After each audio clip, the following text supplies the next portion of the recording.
Nesse momento quero convidá-los a abrir a palavra de Deus.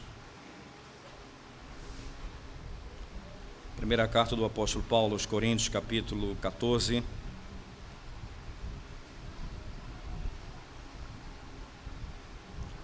Nós vamos ler do verso 26 até o fim do capítulo.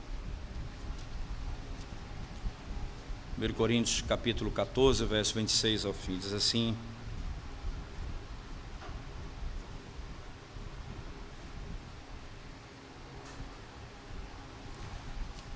Que fazer, pois, irmãos, quando vos reunis? Um tem salmo, outro doutrina, este traz revelação, aquele outra língua e ainda outro interpretação. Seja tudo feito para edificação. No caso de alguém falar em outra língua que não seja mais do que 2 ou quando muito 3, isto sucessivamente haja quem interprete. Mas não havendo intérprete, fique calado na igreja, falando consigo mesmo e com Deus. Tratando-se de profetas, falem apenas 2 ou 3 e os outros julguem. Se porém vier revelação e outro a outrem que esteja assentado, cale-se o primeiro. Porque todos podereis profetizar um após o outro, para todos aprenderem e serem consolados. Os espíritos dos profetas estão sujeitos aos próprios profetas, porque Deus não é Deus de confusão, e sim de paz, como em todas as igrejas dos santos. Conservem-se as mulheres caladas nas igrejas, porque não lhes é permitido falar, mas estejam submissas, como também a lei o determina. Se, porém, querem aprender alguma coisa, interroguem em casa a seu próprio marido, porque para a mulher é vergonhoso falar na igreja. Porventura a palavra de Deus se originou no meio de vós, ou veio ela exclusivamente para vós outros? Se alguém se considera profeta ou espiritual, reconheça ser mandamento do Senhor o que vos escrevo. E se alguém o ignorar, será ignorado. Portanto, meus irmãos, procurai com zelo o dom de profetizar, e não proibais o falar em outras línguas. Tudo, porém, seja feito com decência e ordem. Amém. Vamos orar mais uma vez ao Senhor, irmãos.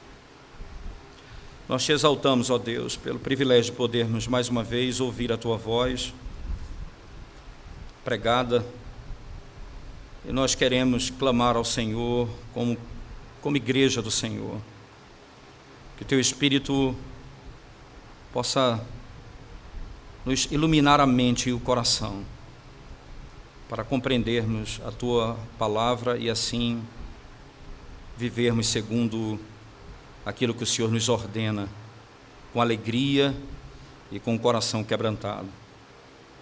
Em nome de Jesus nós oramos. Amém.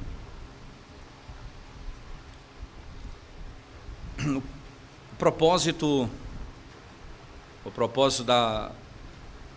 da comunicação ou do próprio culto, irmãos, é a edificação do corpo de Cristo, mas também o conhecimento de Deus.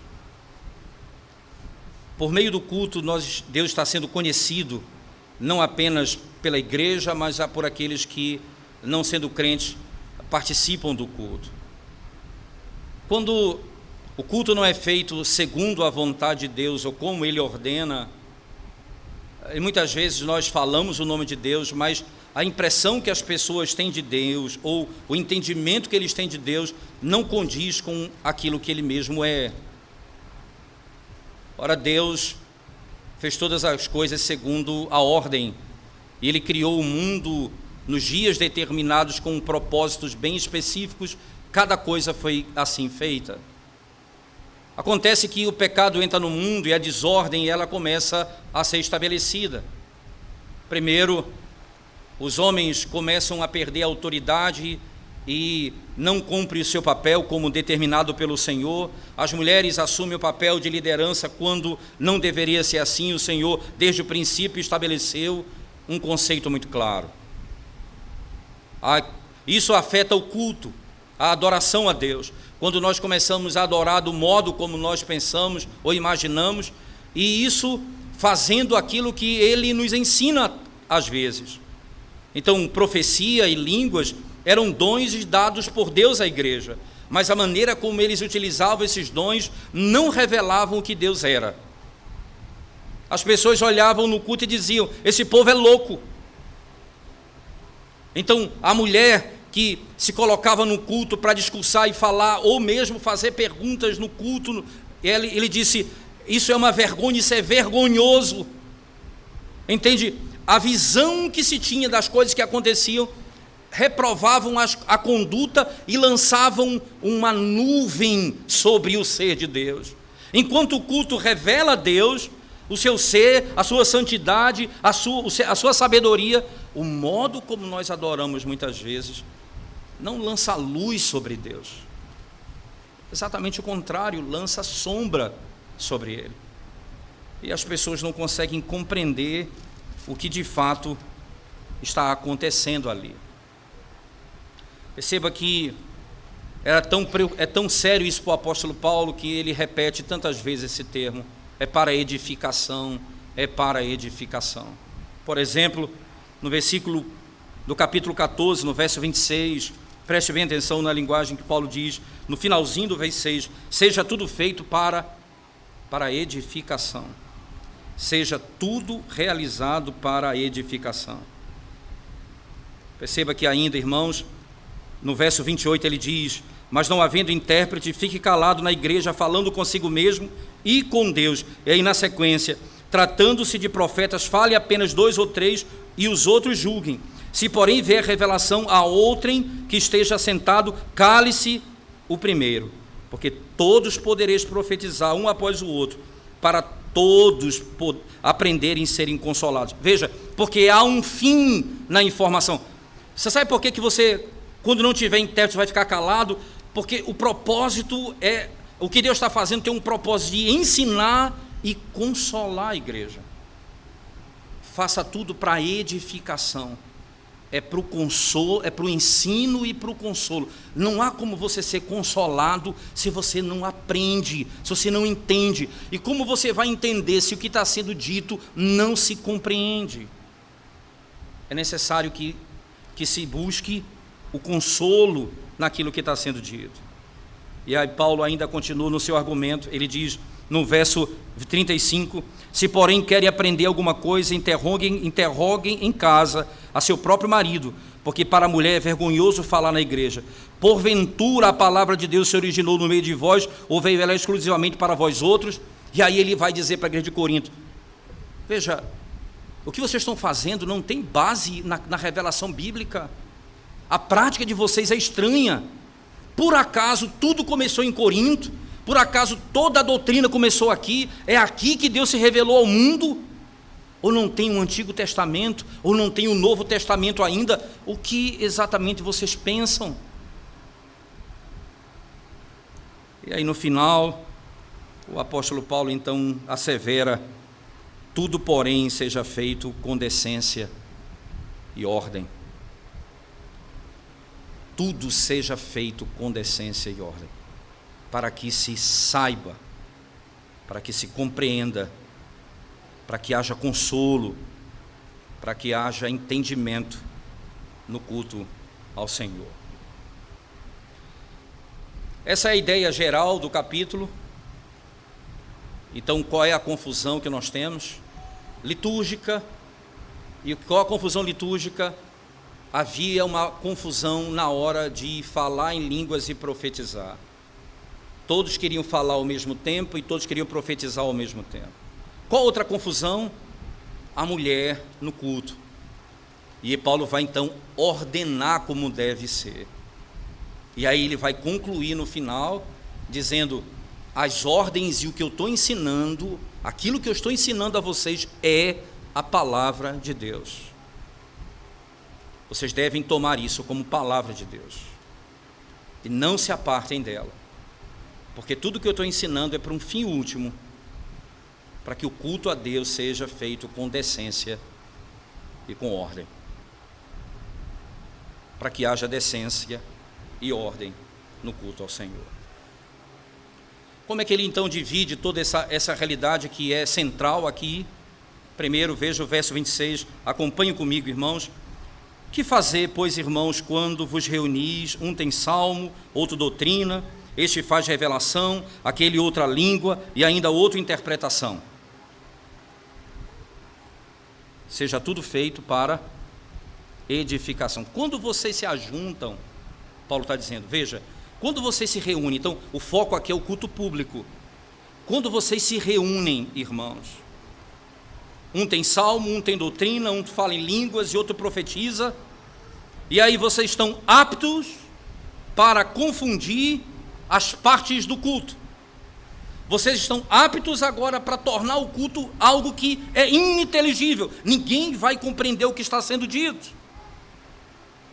E é interessante notar, irmãos, que tendo salmos, outro tendo doutrina, e falando tudo ao mesmo tempo, né, você está dizendo, isso aqui não é como se fosse um levante. Quem entra não pensa que está tendo aqui uma mobilização, um levante no meio da igreja, cada um falando o que quer, cada um dizendo o que quer, barulho sem entendimento. E ele pergunta, isso pode ser edificante? E as pessoas que chegam na assembleia para adorar, serão edificadas? Então Paulo diz, olha, tudo deve ser feito para a edificação.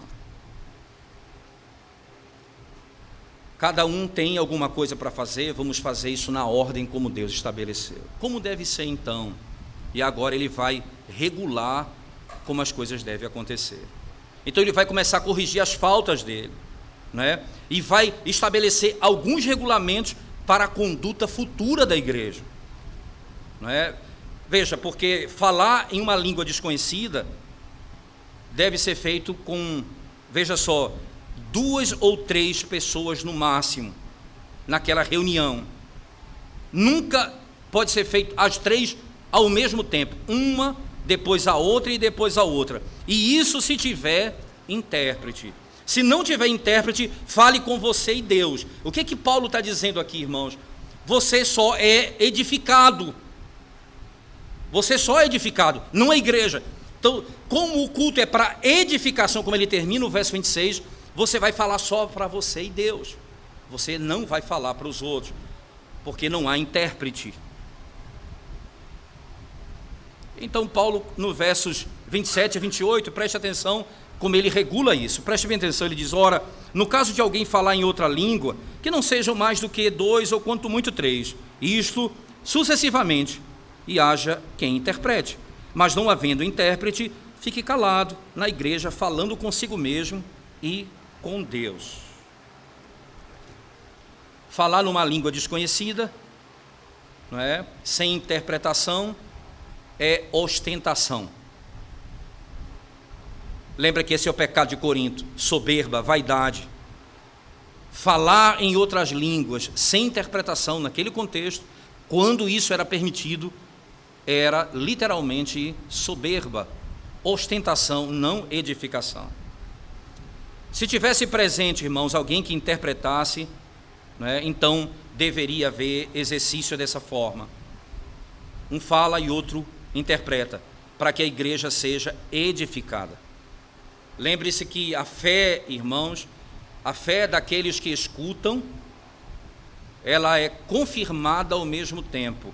Elas vão ouvir e vão compreender. Eles vão ouvir e vão ali compreender o que está sendo dito. Não tendo intérprete, então, fique em silêncio, não é? Fale apenas com Deus. Seja você mesmo edificado em privado, fale em casa, mas não fale na congregação, porque na congregação tem o objetivo de edificar a igreja. A devoção solitária, irmãos, ela não é proibida. O Senhor, pelo contrário, nos ensina a fazer isso. Mas você não pode fazer da sua devoção individual no culto público. O culto público só é uma ação conjunta, corporativa. Por que na igreja nós não temos um momento no culto onde um grita aleluia, outro fala amém, outro glória a Deus? Por que isso não é algo que nós alimentamos no culto? É errado falar glória a Deus, aleluia. Não é errado, não há nada de pecado nisso. Mas por que não fazemos isso, irmão? Qual a lógica? É porque o culto ele é corporativo, as ações são corporativas. Não é alguém levanta, quem quiser ficar de pé, quem não quiser ficar sentado, quem quiser ficar de joelho. Não é cada um faz o que quer, são ações de um corpo. O pé não vai para o lado, a mão para o outro, a cabeça para um lado. Não, você age de modo corporativo, a fim de que todos possam ser edificados naquilo que está sendo feito. E o Senhor proíbe então falar em línguas sem intérprete, porque isso é algo particular. Isso não é edificação para a igreja. Literalmente não é aquilo que é organizado pelo Senhor. 2 ou 3 deveriam falar numa única reunião, né? E isso sucessivamente. Não todos de uma única vez, como nós já vimos aqui, né? Como o Senhor já nos ensinou nesse texto. Quando o profeta, veja, ele ia falar, a mesma coisa deveria acontecer. Veja o que acontece no verso seguinte, a mesma ordem. Mas não havendo, verso 29, tratando-se de profetas, falem apenas 2 ou 3 e os outros julguem. Falando os profetas, fale da mesma forma, 2 ou 3 e os outros julguem. O profeta deveria fazer a mesma coisa. Irmãos, ele não poderia ser julgado quando ele estivesse falando. Porque quando ele está falando como boca de Deus ao povo. Mas o fato de outro julgar o que ele está dizendo implica literalmente que não é que tem um grupo aqui, Deus está falando e ele está sabendo se é verdade ou não. Não, você tem o mesmo princípio estabelecido. A ordem é tão clara que um fala, um julga e o outro, um profetiza e o outro julga segundo aquilo que está sendo dito na palavra. Esse é o princípio. Aquilo que está de acordo com a palavra. A lógica do que está sendo pronunciado, porque alguém poderia levantar no meio da igreja e proferir palavras contra Deus, contra a santidade de Deus, contra o Evangelho. Então você imagina num lugar onde as pessoas profetizassem coisas opostas ao Evangelho.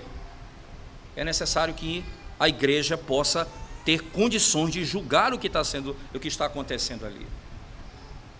O Espírito de Deus produzia tanto profetas como aqueles que de fato iam julgar o que estava sendo dito ali, como estava sendo dito ali no texto. Ele era inspirado e era conhecido assim, e consequentemente ele estava acima de todo julgamento humano. E ele ordena, se o profeta que ia trazer revelação naquele contexto, né, estava profetizando naquele lugar, ele deveria ali aguardar a sua vez. Preste atenção.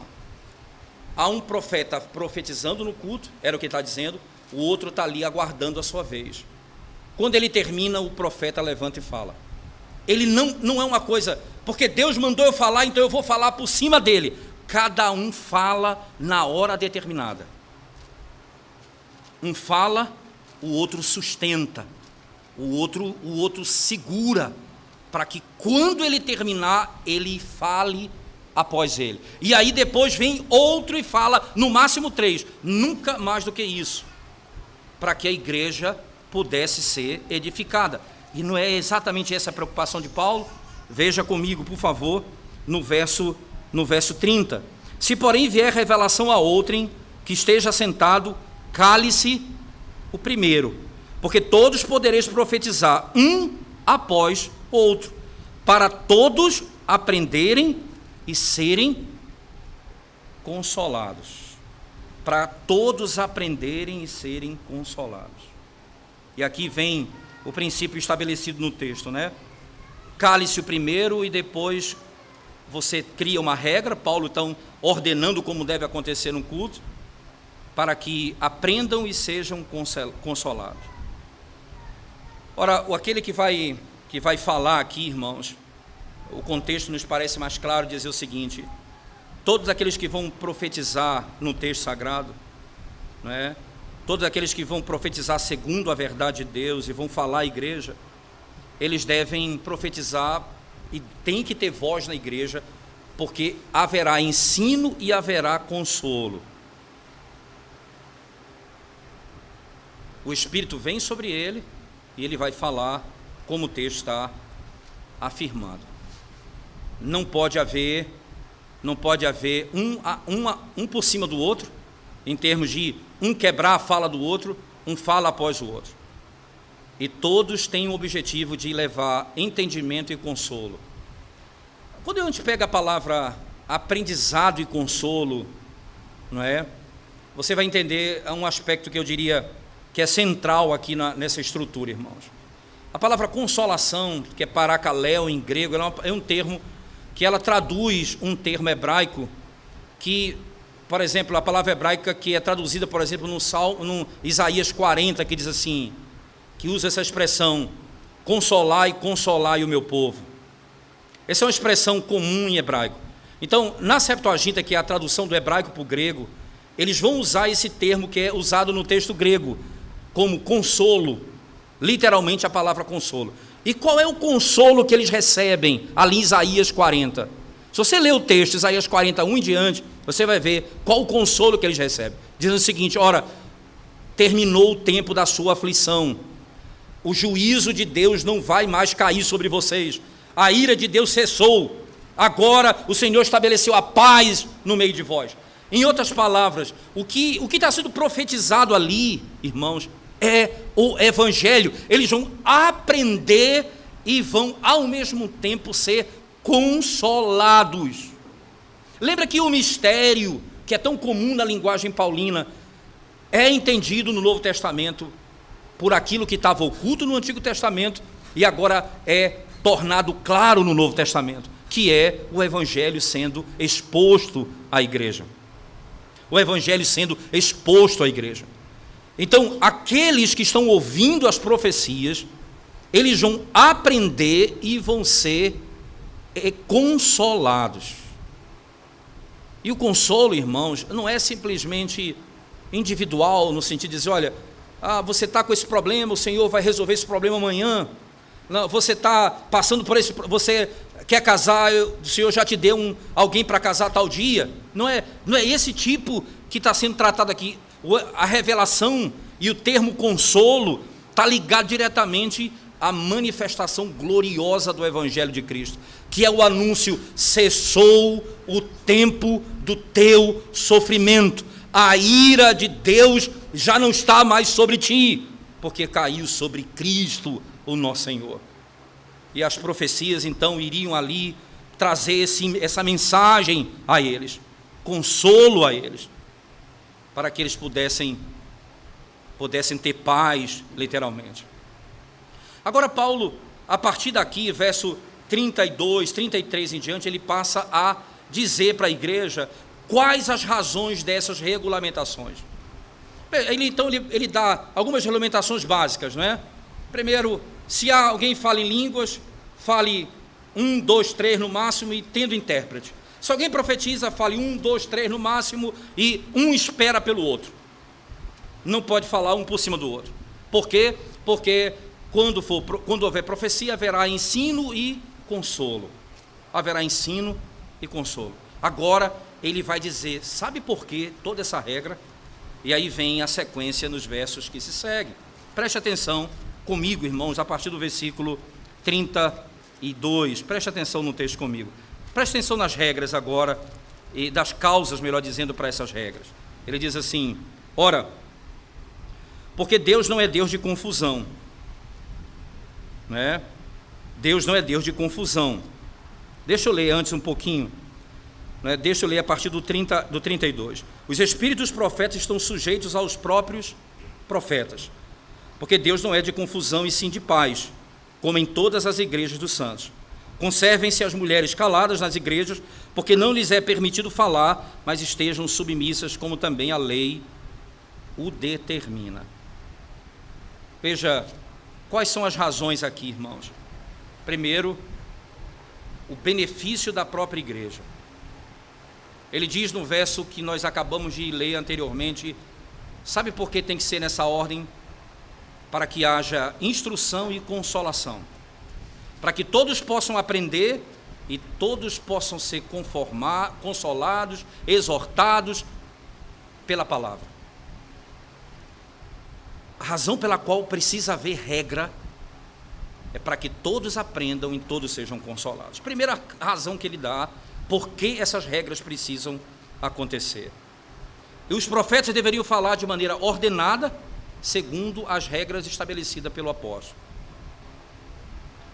Preste atenção nesse ponto, irmãos. A instrução, a edificação e o conforto da igreja foi a razão pela qual Deus instituiu o ministério. E os ministros da palavra, tanto quanto possível, eles deveriam adequar as suas mensagens para esse propósito. Ora, quantas vezes você prega e o que você sente muito mais é o peso da verdade do que o consolo do Evangelho? É claro que as duas coisas precisam ser anunciadas. É claro que a pregação precisa conter as duas coisas. Mas sem o consolo, nós não pregamos o Evangelho como o Senhor intencionou. A palavra, as boas novas, por natureza, as boas novas são declarações inequívocas de que Deus trouxe consolação para o seu povo, trouxe consolação para a sua igreja. Mas o segundo argumento que ele coloca é: Deus não é Deus de confusão, mas Deus de paz, Deus da ordem, o verso 33. Veja, a inspiração divina, como nós sabemos, olhando para o texto sagrado, não é? Que era o caso das interpretações e das línguas e das profecias, as inspirações divinas no culto, naquele tempo, não eram maneiras ou meios ou razões para que a Assembleia, a Santa Assembleia, o culto público caísse em confusão. Mesmo alguém dissesse: veja, a razão para isso, Deus está falando para um profeta, falando em línguas, então é necessário que haja confusão. Não, nem naquele caso poderia ser assim. Você imagina, irmãos, nós que cremos que esses dons passaram, tendo em vista que todos eles são revelacionais e a palavra já nos foi entregue completamente. Imagina as igrejas hoje que têm prática do dom de línguas e profecias no culto. Você não entende o que se diz, você não compreende o que se fala, ninguém entende nada que acontece ali. E como alguém pode ser confortado se alguém não aprendeu, se alguém não entendeu o que está sendo ensinado ali? A assembleia solene, ela precisa ser feita com decência e com ordem, com decência e com ordem. O Espírito de Deus, irmãos, operando nos profetas, não dão razão para que os profetas sejam como, ou estando em frenesi, ou sejam tirados da realidade.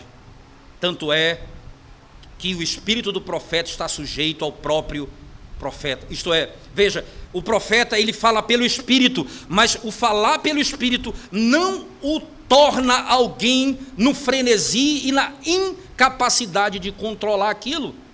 Ora, se é Deus que está falando e o que está acontecendo revela a Deus, se o Espírito sobre ele faz com que ele fale de maneira desordenada um sobre o outro, isso revela a Deus. Mas se ele fala numa ordem como está sendo estabelecido, isso mostra Deus não é Deus de confusão, e sim de paz. O que Paulo está dizendo era: a maneira como vocês adoram revela o Deus que vocês adoram. A maneira que vocês adoram revela o Deus que vocês adoram. Preste atenção, irmãos. A honra de Deus requer que as coisas sejam feitas, isso nas assembleias cristãs, de tal maneira que não venham transgredir as regras da decência e da ordem. A honra de Deus requer isso. Paulo já disse nos versos anteriores: as pessoas entram na assembleia e dizem: vocês estão loucos. Se o culto ele é administrado de maneira onde há tumulto, que há confusão, o que se diz acerca do Deus que nós estamos adorando? O que os observadores vão dizer? Eles vão dizer que é o Deus de paz que está ali, o Deus da ordem que está ali. Quem é esse que vocês estão adorando? As coisas devem ser conduzidas no culto público, irmãos, para que o Deus que nós adoramos seja visto no culto. A verdade, a santidade, a ordem, para que o Deus da paz se manifeste. Para que o Deus da paz se manifeste. Terceiro argumento que ele coloca, irmãos, Paulo coloca, ele adiciona que as coisas foram colocadas de maneira ordenada em todas as igrejas. Veja que ele diz no verso 33, é interessante que aqui entra um debate, é muito importante porque boa parte dos estudiosos defendem que o verso 33, esse finalzinho, como em todas as igrejas dos santos, está associado ao verso 33. Mas outra parte argumenta que esse finalzinho do verso 33, como em todas as igrejas dos santos, está linkado com o verso 34 que fala das mulheres, não é? Alguns vão se dividir aqui nesse particular, certo? Matthew Henry, ele entende que esse finalzinho está de fato associado ao verso 33, mas Charles Hodge, em particular, ele vai defender que esse finalzinho está associado na realidade ao verso 34. E então ele vai dar as razões para isso. E eu então vou concordar com ele nesse particular. Eu entendo que o finalzinho do verso 33, ele entra para a terceira razão, pelo qual o culto precisa ser feito dessa maneira, para que Deus seja conhecido, não é? E haja consolação. Então, veja que no verso 33, existe uma conclusão apropriada com as palavras: Deus não é Deus de confusão, mas de paz. Se você olhar no verso 33, é assim que termina. Então, não parece que a conclusão é essa, como em todas as igrejas dos santos. Não me parece mais lógico na leitura que essa parte é a conclusão do 33. Deus não é Deus de confusão, e sim de paz. Segundo argumento, as palavras em todas as igrejas dos santos, se ela está conectada com o verso 33, irmãos, ela não dá um sentido pertinente. Veja, o apóstolo, ele teria conectado, tá certo, uma verdade apelando para a autoridade ou para a experiência da igreja. Preste bem atenção nisso. Primeiro, ele tem um argumento que é a autoridade. Qual é a autoridade? Deus não é Deus de confusão, e sim de paz. Agora, ele vai dar um argumento histórico, que é como a igreja caminha. Então, ele não dá dois argumentos para a mesma verdade. O segundo argumento é associado, então, ao verso 34, nos parece mais claro. E o terceiro argumento que ele coloca é: se o verso 33 está conectado com o 34, não é? Que me parece muito claro, como em todas as igrejas dos santos. Que é a igreja dos santos aqui? Todo lugar, todas as igrejas em que formadas, né, e que se conhece na Ásia, todas as igrejas. As mulheres não devem falar no culto. Essa é uma regra para todas as igrejas. Então, se o verso 34, ele é a conexão imediata do finalzinho do 33, essa passagem é paralela ao capítulo 11, verso 16. Abra comigo, veja o que diz o capítulo 11 de Coríntios, versículo 16. Preste atenção, se não é muito parecido com o que está posto ali. Diz assim um texto, irmãos. 11:16. Contudo, se alguém quer ser contencioso, não é? 1 Coríntios 11, verso 16. Porque, contudo, se alguém quer ser contencioso, saiba que nós não temos tal costume, nem a igreja de Deus. Do que Paulo está tratando aqui? Ele está concluindo que texto, irmãos? É só você olhar no verso 14 e 15. Ou não vos ensina a própria natureza ser desonroso para o homem usar cabelo comprido, e que tratando da mulher é para ela uma glória, pois o cabelo lhe foi dado em lugar de mantilha. E aí, nesse contexto, ele diz: é costume das igrejas. O costume, e aqui é interessante notar, Paulo está falando, associando a autoridade do homem sobre a mulher, e que, como Matthew Henry comenta no texto, o fato daquela época, ele usa essa expressão, a mulher usar véu, era a forma que distinguia o sexo feminino, e isso é o que deve conduzir a igreja. O homem e a mulher não devem se vestir da mesma forma, elas devem ser distintos, característicos. O homem e a mulher precisam se vestir como a própria criação ordena, cada um na sua própria função. Então, no verso 34 de Coríntios, do capítulo 14, sendo paralelo do capítulo 11, verso 16, não é? Parece nos dar o melhor sentido para o texto. O fato de que em igreja não cristã, veja, o fato de que em igreja não cristã, falar em público era permitido às mulheres, era uma prova fortíssima de que aquilo não podia se permitir no meio da igreja, porque era uma prática não cristã. Veja, as igrejas de Cristo, as igrejas cristãs, não têm essa prática das mulheres ensinarem na igreja, ou mesmo terem autoridade na igreja. Isso é contrário ao espírito do cristianismo, irmãos, literalmente.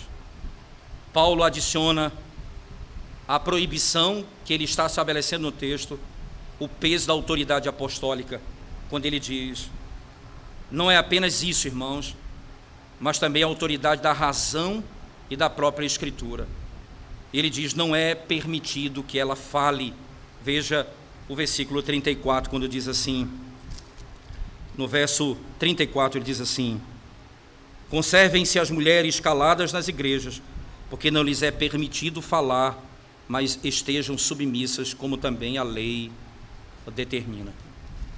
Ele não apenas estabelece a igreja pratica isso, como a lei do Senhor determina. Isso não é uma questão cultural, não. Isso é uma questão da palavra de Deus. Lembre-se que foi assim desde o princípio, irmãos. Foi dessa maneira estabelecido pelo Senhor desde o princípio, que a mulher não pode exercer a autoridade de homem, e que ela não deve falar na igreja. E lembre que falar aqui, irmãos, você vai ver que no verso 35 ele vai dizer: se ela tiver alguma dúvida, pergunte ao marido em casa. Essa é uma outra expressão que ele utiliza na sequência, para que fique claro que não há autoridade feminina na igreja de Cristo. Não há autoridade feminina na igreja de Cristo. O fundamento, nós podemos dizer, lembre-se, lá em Atos, no capítulo 2, verso 17, Atos capítulo 1, verso 9, você vai encontrar no período do Pentecoste, irmãos, a declaração de que as mulheres e os homens profetizariam, elas seriam profetisas. E no capítulo 11, em particular de Corinto, Paulo fala que as mulheres profetizam no culto até. Ele vai dizer isso. Matthew Henry afirma que, mas já no capítulo 14, ele ordena de tal maneira que é proibido elas ensinarem no culto público. Não deveria ser da maneira como eles imaginavam. Isso, então, vem o debate entre aqueles que entendem que a mulher, ela pode pregar na igreja debaixo da autoridade de um pastor ou de um líder, ou a mulher pode ser pastora de todo jeito, e o pensamento que nós entendemos mais bíblico e reformado, que entende que a mulher não pode exercer nenhum papel de autoridade na igreja do Senhor. Ela não pode exercer nenhum papel de autoridade na igreja do Senhor. Então vamos pensar no seguinte, irmãos: a Bíblia é clara e categórica quando escolhe, por exemplo, os presbíteros da igreja na primeira carta de Paulo a Timóteo. Aquele que não governa bem a sua casa não pode governar a casa de Deus. Ora, se a mulher ela vai ser uma líder da igreja, ela vai então governar a igreja. Para ela governar bem a igreja, ela precisa governar bem a sua casa. E se ela governar bem a sua casa, ela é o cabeça do lar. Se ela é o cabeça do lar, foi quebrada a ordem da criação. E Deus não é Deus de confusão, é Deus de paz, é Deus de ordem. Como Ele estabeleceu na criação, Ele ordena na igreja, da mesma forma. Então, se a mulher ela tem autoridade na igreja, ela tem autoridade no lar. Se ela é o cabeça na igreja, ela é o cabeça no lar. Dessa maneira, o apóstolo Paulo condena veementemente isso. Agora, alguém diz assim, mas a liderança dela pode estar debaixo da liderança do pastor. Então, se o pastor disser para ela que ela pode pregar, ela pode pregar. Hoje pela manhã nós falamos um pouco sobre isso, eu vou repetir. É a mesma coisa se eu dissesse para os meus filhos, olha, quem vai mandar em casa agora é você, esse mês. Aí depois eu volto, não mais, agora eu mando. Não me foi dada autoridade para quebrar a ordem de Deus. Eu, como pastor, não tenho autoridade para desfazer o que Deus ordenou. Eu tenho autoridade na igreja, mas não para fazer o que Deus não ensinou.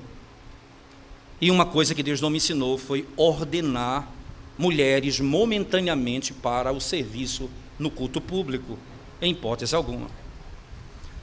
E ainda vem outro problema, irmãos.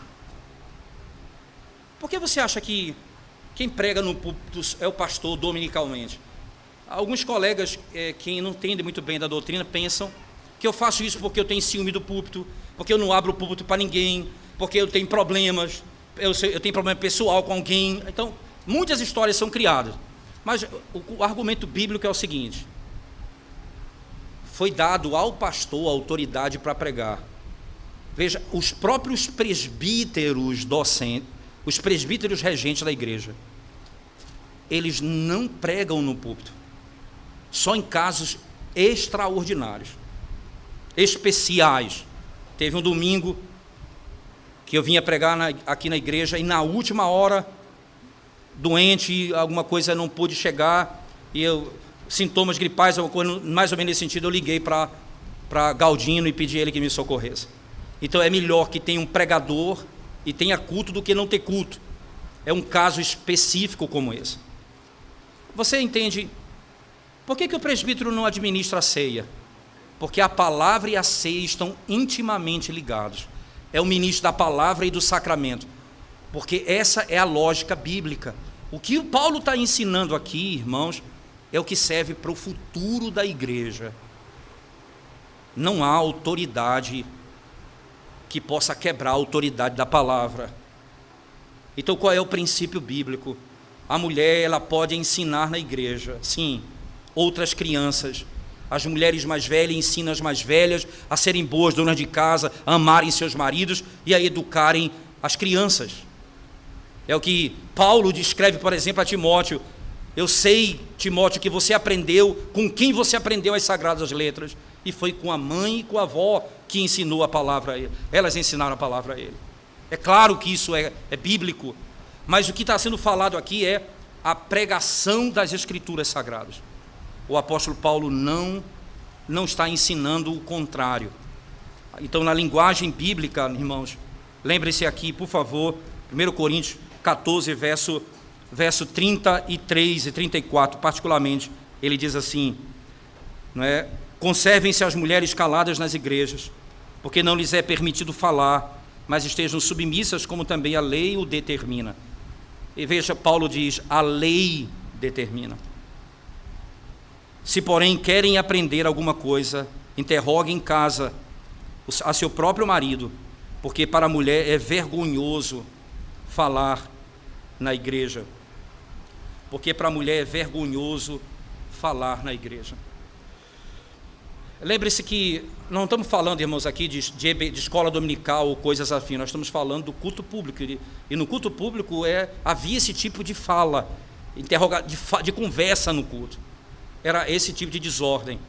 E Paulo disse, eu vou colocar ordem nos profetas, nos que falam em línguas e também nas mulheres. Elas devem perguntar aos seus maridos em casa, porque é vergonhoso para a mulher falar na igreja, é vergonhoso para ela, é vergonhoso falar na igreja. A palavra vergonhoso em grego, irmãos, o sentido apropriado dessa palavra é algo deformado ou feio. Charles Rod, comentando esse texto, diz assim, né, esse tem um poder peculiar, irmãos, e de utilidade para a mulher, essa expressão. A mulher, ela deve ser objeto de admiração e de afeição.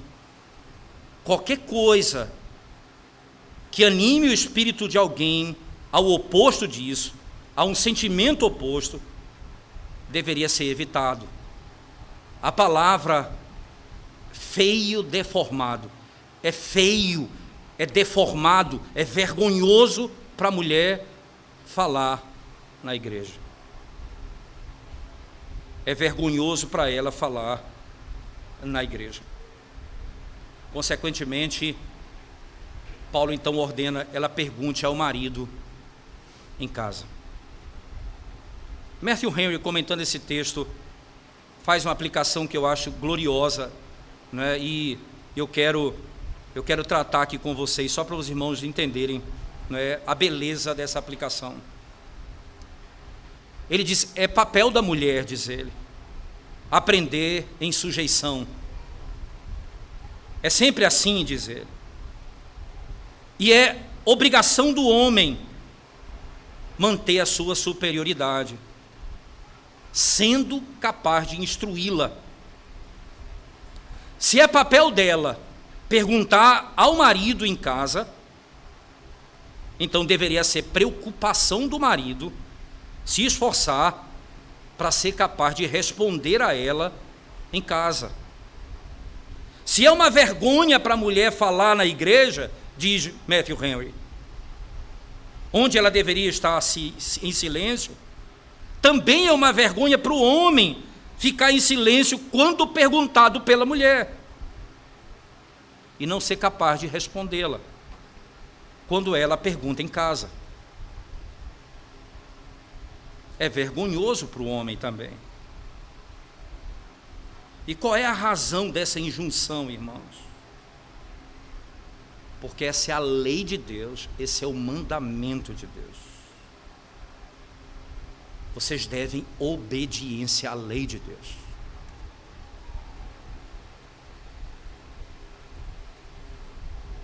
Como seria estranho, irmãos,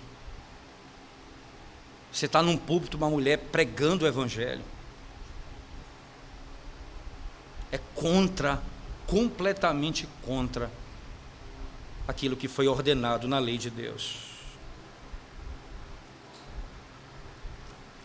A mulher foi colocada em subordinação ao marido. E é uma vergonha, irmãos, quando alguém foi colocado numa posição e tenta mudar a posição de modo não natural. Falar em público para uma mulher literalmente representa na igreja, literalmente, que ela tomou o lugar do marido. Ela tomou o lugar do marido. É vergonhoso, literalmente, porque ela fez alguma coisa indecente, diz o texto. E o que é mais indecente, irmãos, do que uma mulher abandonar o seu papel e o seu ranking, renunciar à subordinação ou o seu sexo?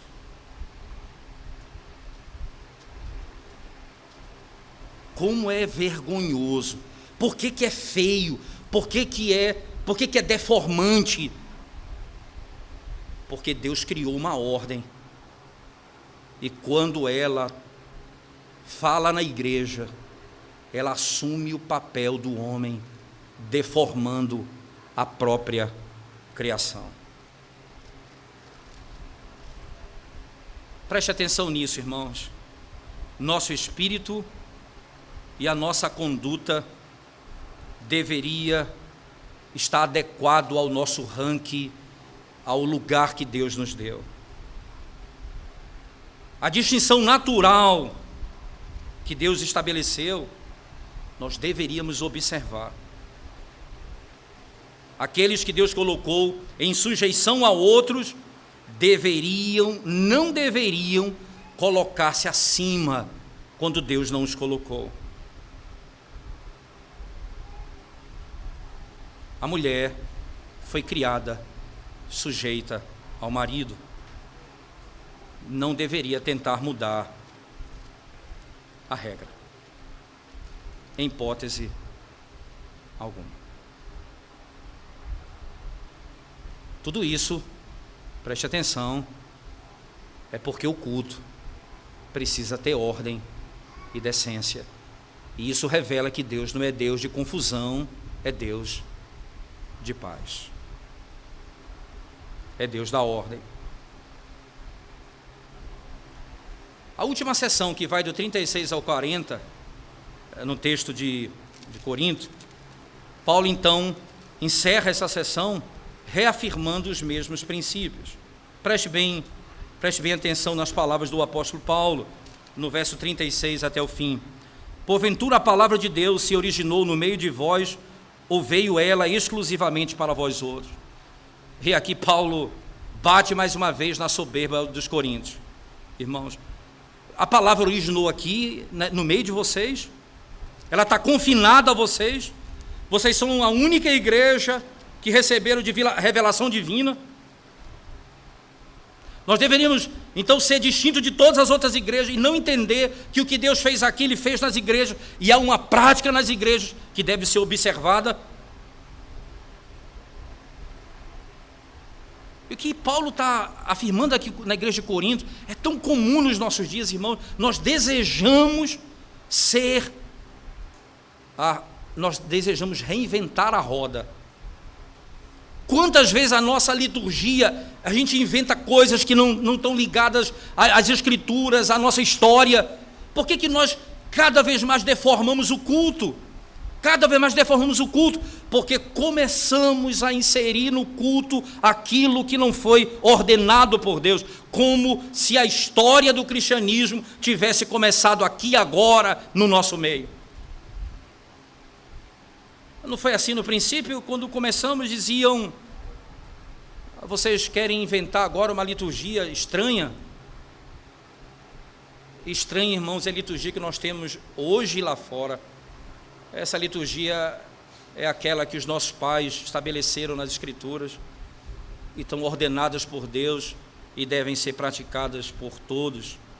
Obviamente, não importa se haja uma distinção ou outra, mas os princípios devem permanecer exatamente os mesmos.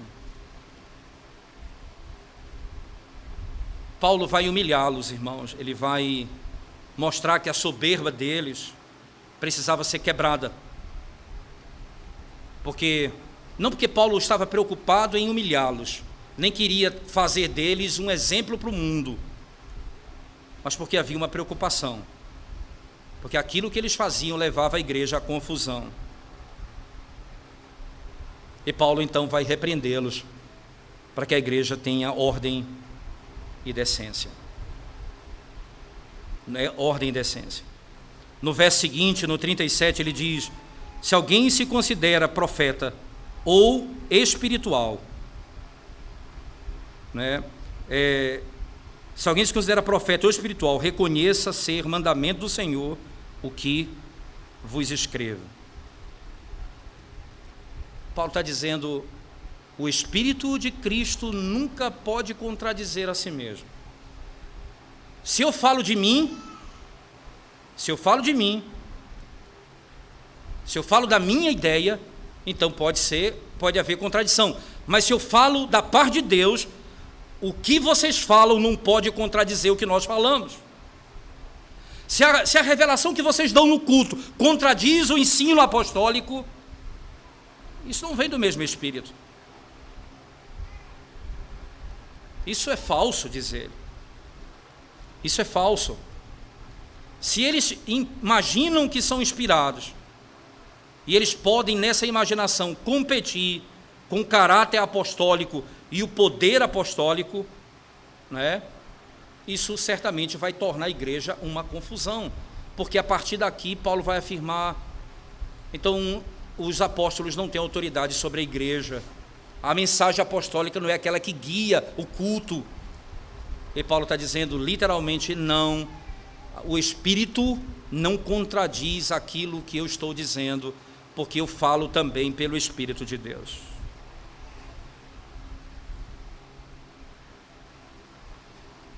Deus pode deixar algumas pessoas na cegueira, pode apagar a luz para eles, aqueles que são ignorantes, irmãos, e que vão andar segundo os mistérios desse mundo, sem compreender a linguagem bíblica apostólica que guia a igreja por todos os tempos. E Paulo está afirmando: nenhum ensino pode contradizer a mensagem dos apóstolos. E aqui ele conclui essa sessão no último verso 38, no 39 e 40. Então, duas regras básicas e gerais. Ele diz, no verso 39, portanto, meus irmãos, procurai com zelo o dom de profetizar e não proibais o falar em outras línguas. Aqui ele conclui dizendo, não deixe de profetizar, procurai com zelo o dom de profetizar, porque ele mostra que ele é mais adequado, e não proibais o falar em outras línguas. Quando você deve fazê-lo? Quando não houver intérprete. Ambos são dons de profecia, ambos vão falar e vão levar consolo à igreja. Então ele vai e resume tudo, e aí no final ele resume todo o capítulo. Faça tudo com decência e com ordem.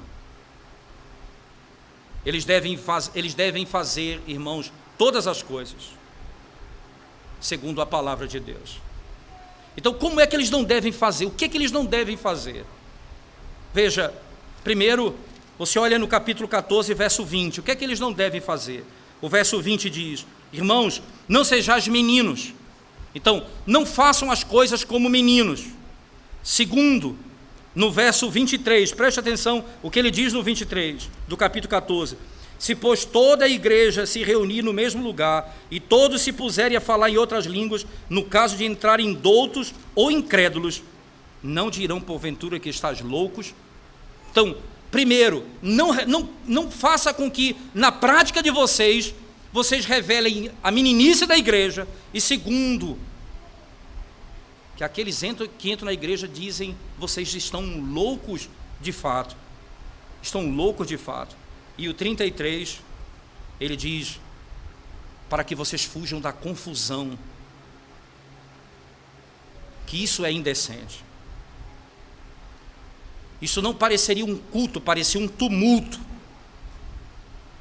Infantilidade,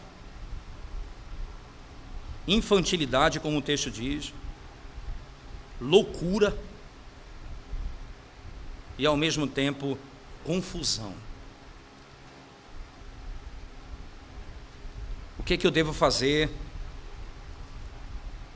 Eu devo cultuar Deus de maneira que Ele seja conhecido no culto. Ele é o Deus de paz e não de confusão. Ele é o Deus da ordem. Ele estabeleceu a ordem e as funções para cada um.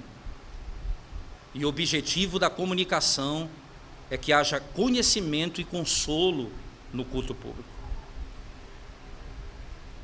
E podemos dizer, concluindo, como Matthew Henry conclui essa sessão, dizendo, indecências manifestas e desordens no culto devem ser mantidos fora das igrejas cristãs e nunca deveriam fazer parte do culto divino.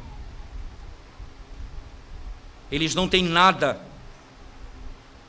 o culto público a Deus não tem nada de infantil, absurdo, ridículo, selvagem, cheio de tumulto. O culto a Deus não pode parecer tal coisa, mas todas as partes do culto divino deveriam ser conduzidos por homens com quebrantamento, com racionalidade, com compostura e de maneira ordenada, diz ele. O culto público deveria ser conduzido por homens com quebrantamento, com racionalidade, compostura e de maneira ordenada. Deus, diz ele, não pode ser desonrado, nem o seu culto sofrer abuso e desgraça por meio da nossa performance desordenada e da maneira como nós adoramos. Não podemos tornar o culto a Deus uma desordem. Por isso Paulo termina dizendo: nós devemos adorá-lo com decência e com ordem. Esse é o princípio, irmãos, que deve reger o culto público do Senhor, ao Senhor. E por isso, hoje nós não temos línguas nem profecias, mas o culto precisa ser conduzido dessa forma. E perceba, você que está chegando à igreja agora, e tem uma liturgia diante de você, você vai perceber, se você abrir o seu boletim comigo, e ver a liturgia da manhã, por exemplo, preste bem atenção, irmãos. O culto público, ele é um diálogo pactual, em que Deus fala e a igreja responde. Primeiro, a santa convocação. Deus nos chama para adorá-lo e nos convoca para o culto. Depois, a igreja responde com oração, responde ao chamado. Depois, canta um hino, um salmo de adoração ao Senhor. Depois Deus fala com a igreja, dizendo à igreja o que ela deve fazer, qual a sua vontade revelada. Nós lemos a lei de Deus. Depois respondemos, confessando ao Senhor os nossos pecados. Depois Deus mais uma vez fala conosco, dizendo que Ele é quem perdoa os nossos pecados. E mais uma vez nós respondemos, orando, oração de ações de graças e súplicas. Então, lemos as Escrituras conforme temos seguido domingo após domingo, manhã o Antigo Testamento e à noite o Novo Testamento.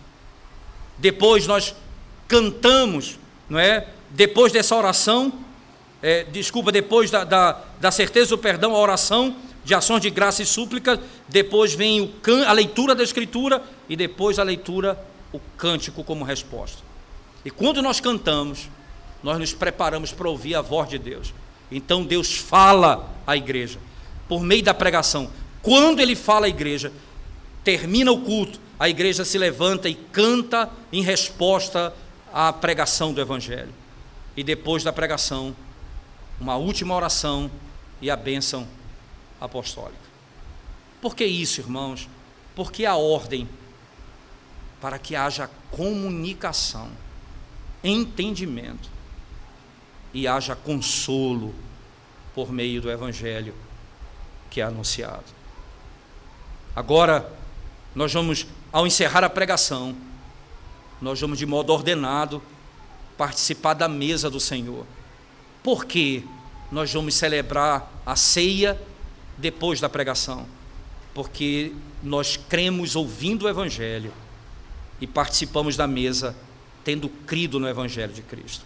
A ordem do culto comunica o poder de Deus, a obra de Deus, a ordem divina, a santidade e o modo como devemos adorá-lo.